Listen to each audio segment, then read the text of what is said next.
పెరుగుతుంటే సౌకర్యాలు పెరుగుతాయని అనుకుంటాం, కానీ ఒక్కోసారి అదే టెక్నాలజీ ప్రాణాల మీదకు తెస్తుంది. చైనాలో ఒక వృద్ధురాలికి సరిగ్గా ఇలాంటి అనుభవమే ఎదురైంది. అర్ధరాత్రి వేళ ఒంటరిగా వెళుతున్న ఆ మహిళని ఒక హ్యూమనాయిడ్ రోబో వెంటాడింది. ఊహించని విధంగా తన వెనుక రోబోను చూసిన ఆ వృద్ధురాలు భయంతో వణికిపోయింది. రోబో తనను బెదిరించిందని ఆమె పోలీసులకు కంప్లైంట్ చేయడంతో రంగంలోకి దిగిన పోలీసులు ఏకంగా ఆ రోబోని అరెస్ట్ చేసి స్టేషన్ కి తరలించారు.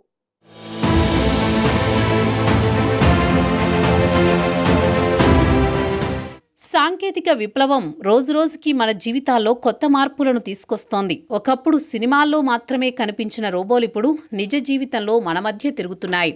ముఖ్యంగా ఏఐ వేగంగా అభివృద్ధి చెందుతున్న నేపథ్యంలో హ్యూమనాయిడ్ రోబోలు ప్రపంచవ్యాప్తంగా పుట్టుకొస్తున్నాయి. అయితే ఈ సాంకేతిక అద్భుతాలు కొన్నిసార్లు విచిత్రమైన సంఘటనలకు కూడా కారణమవుతున్నాయి. తాజాగా చైనాలో జరిగిన ఒక సంఘటన వైరల్గా మారింది. ఒక వృద్ధురాలిని భయపెట్టిందన్న కారణంతో ఒక హ్యూమనాయిడ్ రోబోను పోలీసులు అదుపులోకి తీసుకున్నారు. చైనాలోని ఒక నగరంలో రాత్రి సమయంలో సుమారు 70 ఏళ్ల వయసు గల ఓ మహిళ తన పనులు ముగించుకుని ఇంటికి వెళ్లేందుకు ఒంటరిగా నడుచుకుంటూ వెళుతున్నారు. రాత్రి సమయం కావడంతో రోడ్డు కూడా చాలా నిశ్శబ్దంగా ఉంది. ఇలాంటి సమయంలో ఒక్కసారిగా ఆమె వెనక్కి తిరిగి చూసేసరికి ఒక మనిషిలా కనిపించే యంత్రం తన వెనుక నిలబడి ఉండడం చూసి ఆమె ఒక్కసారిగా భయంతో వణికిపోయారు. ఆమె ముందు కనిపించింది మనిషిలా నడవగలిగే, చేతులు కదిలించగలిగే యూనిటరీ జీవన్ అనే హ్యూమనాయిడ్ రోబో. ఈ రోబోను చైనాలోని సాంకేతిక సంస్థలు పరిశోధనల కోసం, ప్రదర్శనల కోసం ఉపయోగిస్తున్నాయి.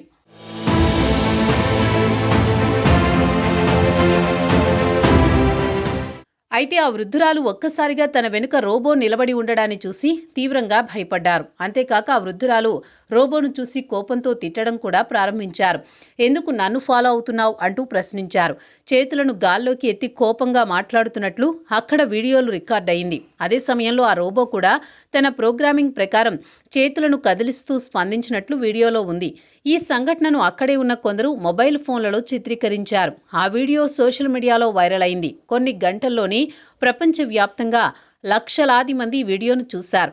ఒక వృద్ధురాలు, ఒక రోబో మధ్య జరిగిన ఈ విచిత్రమైన సంఘటనపై నెటిజన్లు ఆసక్తికర వ్యాఖ్యలు చేశారు. రోబో చేష్టలను చూసి భయపడ్డ వృద్ధురాలు తనను వెంబడించిందంటూ పోలీసులను ఆశ్రయించారు.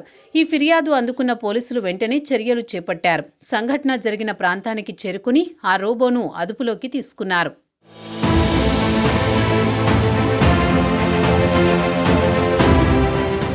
ఒక రోబోను పోలీసులు అరెస్ట్ చేయడం ఇదే తొలిసారి. సాధారణంగా పోలీసులు మనుషులను మాత్రమే అరెస్ట్ చేస్తారు. కానీ ఈ సంఘటనలో ఒక రోబోను అదుపులోకి తీసుకోవడం అందరి దృష్టిని ఆకర్షించింది. మరోవైపు ఆ వృద్ధురాలు భయపడడం వల్ల ఆమె ఆరోగ్యం కూడా కొంత క్షీణించింది. వెంటనే ఆమెను సమీప ఆసుపత్రికి తరలించారు. వైద్యులు ఆమెకు పరీక్షలు నిర్వహించి పెద్దగా ప్రమాదమేమీ లేదని తెలిపారు. దీంతో ఆ వృద్ధురాలు ఆ కేసును ఉపసంహరించుకున్నారు. ప్రస్తుతం తనకిప్పుడు ఎలాంటి సమస్య లేదని, భయపడ్డానంతే కానీ ఎలాంటి నష్టం జరగలేదని, దీంతో రోబో ఆపరేటర్పై ఫిర్యాదు చేయదలుచుకోలేదని స్పష్టం చేశారు. దీంతో పోలీసులు ఆ కేసును అక్కడితో ముగించారు. ఆ రోబోను కొంతసేపు అదుపులో ఉంచిన తర్వాత తిరిగి ఆపరేటర్కు అప్పగించారు. అయితే భవిష్యత్తులో ఇలాంటి సంఘటనలు జరగకుండా జాగ్రత్తలు తీసుకోవాలని సూచించారు.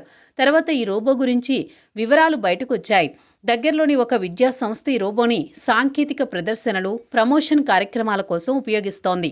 ఆ రోజు కూడా రోబోను పరీక్షించేందుకు బయటకు తీసుకువచ్చినట్లు ఆపరేటర్ తెలిపారు. రోబో తన ప్రోగ్రాం ప్రకారం రోడ్డుపై నడుస్తూ ఉండగా ఈ సంఘటన జరిగిందని వివరించారు. జరిగిన అసౌకర్యానికి క్షమాపణలు చెప్పారు. ఇలాంటి సంఘటనలు మళ్లీ జరగకుండా జాగ్రత్తలు తీసుకుంటామని తెలిపారు.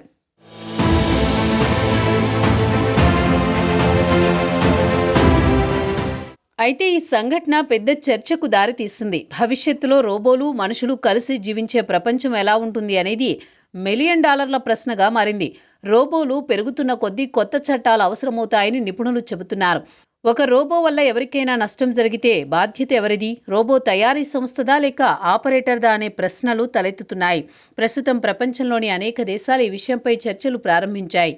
కృత్రిమ మేధస్సు, రోబోటిక్ వేగం అభివృద్ధి చెందుతున్న నేపథ్యంలో కొత్త నియమాలు అవసరమని సూచిస్తున్నారు. మొత్తం మీద చైనాలో జరిగిన ఈ చిన్న సంఘటన సాంకేతికంగా ఎంత వేగంగా ముందుకు వెళ్ళినా మనుషుల భద్రత, భావోద్వేగాలు కూడా అంతే ముఖ్యమని గుర్తు చేస్తుంది.